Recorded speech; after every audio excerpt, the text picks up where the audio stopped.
HSC 26 শিক্ষার্থীরা, তোমাদের মধ্যে অনেকেই এখন একটা কমন প্রশ্ন নিয়ে দুশ্চিন্তায় আছো। ইংরেজিতে আসলে কত নম্বর পেলে পাস? প্রথম পত্র ও দ্বিতীয় পত্রে কি আলাদাভাবে পাস করতে হবে?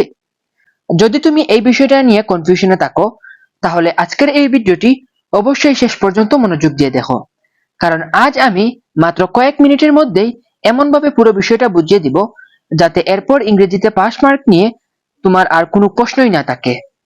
প্রথমেই একটা কথা বলি, প্রতি বছর অনেক শিক্ষার্থী ইংরেজি বিষয়ে ফেল করে।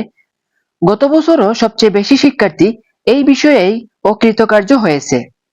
আমি চাই না তোমাদের কারো সঙ্গে এমনটা হোক, তাই আজকের তথ্যগুলো খুব মনোযোগ দিয়ে শুনবে। এবার আসি তোমাদের মূল কথায়। ইংরেজি প্রথম পত্রে দুটি অংশ রয়েছে। পার্ট এ হচ্ছে রিডিং, অর্থাৎ এখানে 60 নম্বর রয়েছে। এরপরে পার্ট বি হচ্ছে রাইটিং, এখানে রয়েছে 40 নম্বর। ইংরেজি দ্বিতীয় পত্রেও দুটি অংশ রয়েছে।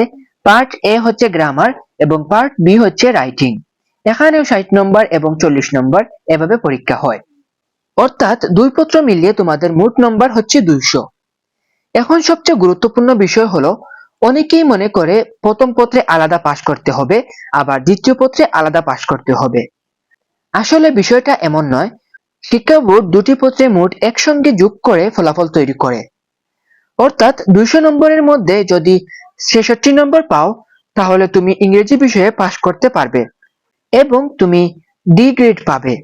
ধরো কোনো কারণে তুমি ইংরেজি প্রথম পত্রে 60 নম্বর পেয়েছো আর দ্বিতীয় পত্রে মাত্র 6 পেয়েছো, তবুও তোমার মোট নম্বর 66 হওয়ায় তুমি ইংরেজি বিষয়ে পাস করবে। আবার উল্টোটাও হতে পারে, তুমি প্রথম পত্রে কম আবার দ্বিতীয় পত্রে বেশি পেয়েছো। যেভাবেই নম্বর আসুক, শেষ পর্যন্ত শিক্ষা বোর্ড দুটি পত্রের নম্বর যোগ করেই ফলাফল নির্ধারণ করবে। এখন দেখে নেওয়া যাক 200 নম্বরের ভিত্তিতে গ্রেডিং। অর্থাৎ 66 থেকে 79 নম্বর পেলে তুমি ডি গ্রেড পাবে, 80 থেকে 99 পেলে তুমি সি গ্রেড পাবে, 100 থেকে 119 নম্বর পেলে তুমি বি গ্রেড পাবে, 120 থেকে 139 নম্বর পেলে তুমি এ মাইনাস পাবে, এরপরে 140 থেকে 159 পেলে তুমি এ পাবে, 160 থেকে তুমি 200 নম্বরের মধ্যে পেলে তোমার এ প্লাস আসবে। তাই তোমাদের লক্ষ্য শুধু পাস করা নয়, যত বেশি সম্ভব নাম্বার তোলা। আর যদি কোনো একটি বিষয়ে খারাপ হয়ে যায়, তাহলে একদম ব্যঙ্গে পড়া যাবে না, কারণ দুটি পত্রে মোট নম্বরই শেষ পর্যন্ত বিবেচনা করা হয়।